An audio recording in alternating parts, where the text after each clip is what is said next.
আসসালামু আলাইকুম। আজিম কি ছিলেন বড় কথা নয়, জনপ্রিয়তা দেখে মনোনয়ন দেওয়া হয়েছিল, ওবায়দুল কাদের বলছেন।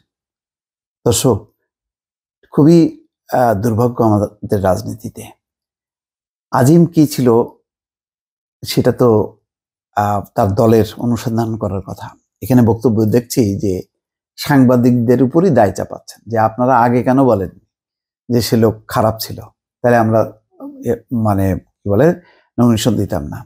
আমাদের গণমাধ্যম কি করলো কি করলো না সেটার উপরই কি নির্ভর করবে দল, নাকি দল তাদের নিজস্ব বিবেচনা নিজস্ব মানদণ্ড অনুযায়ী জনপ্রিয়তা থাকলো কি থাকলো না সেটাও বড় কথা না, সে তার চরিত্র কি, তার অপরাধের সাথে সংযুক্তি আছে কিনা।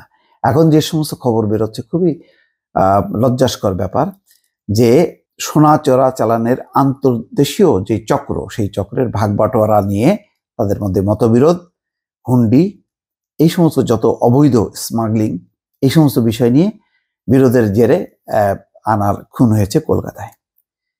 তো এই বিষয়ে মানে রিপোর্টারদের, সাংবাদিকদেরকে রিপোর্ট করতে হবে, তারপরেই দল সিদ্ধান্ত নেবে।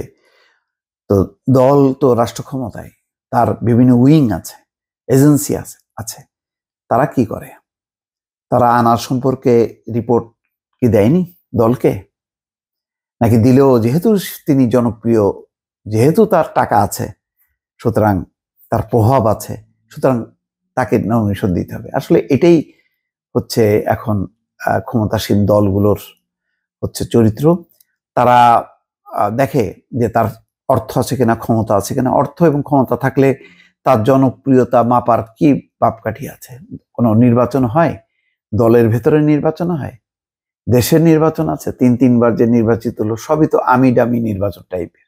এখানে কারো তো জনপ্রিয়তা যাচাই করার কোনো উপায় নেই। দলের ভেতরে কি তিনি খুব বিতর্ক মুক্ত?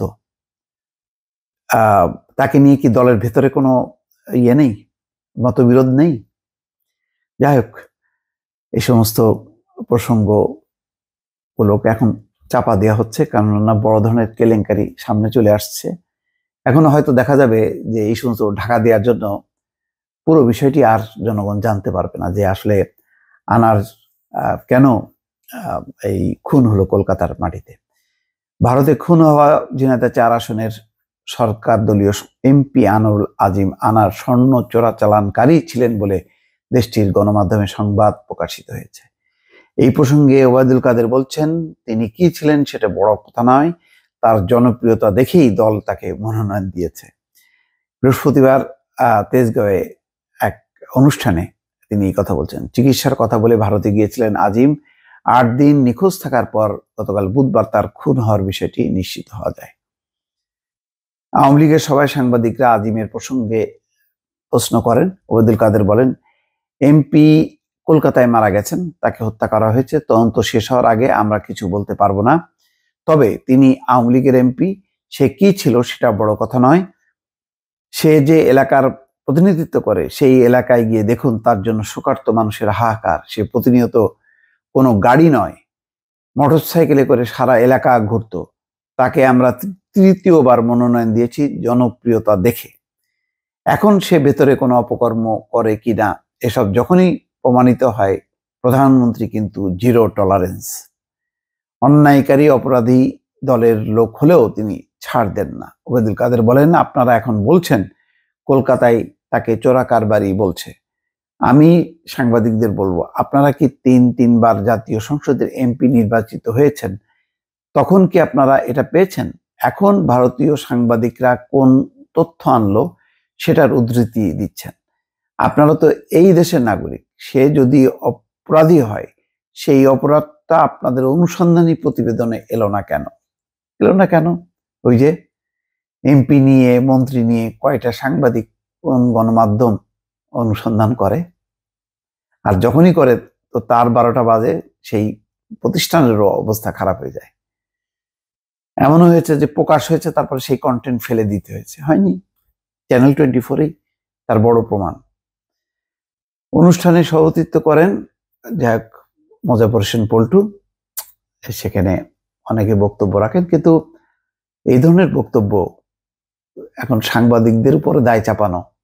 সবচেয়ে বড় কথা হলো যে দল ক্ষমতায় আছে, তার দলের বিভিন্ন এজেন্সি আছে, তারা অনুসন্ধান করবে, তারা দেখবে যে যাকে এমপি হিসেবে নমিনেশন দেওয়া হচ্ছে তার ক্যারেক্টার সার্টিফিকেটটা কেমন, সে কোনো অপরাধের সাথে যুক্ত আছে কিনা।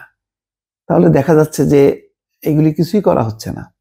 আর এইভাবেই কি জাতীয় সংসদে আরো অনেকে লুকিয়ে আছে নানা অপরাধের সাথে।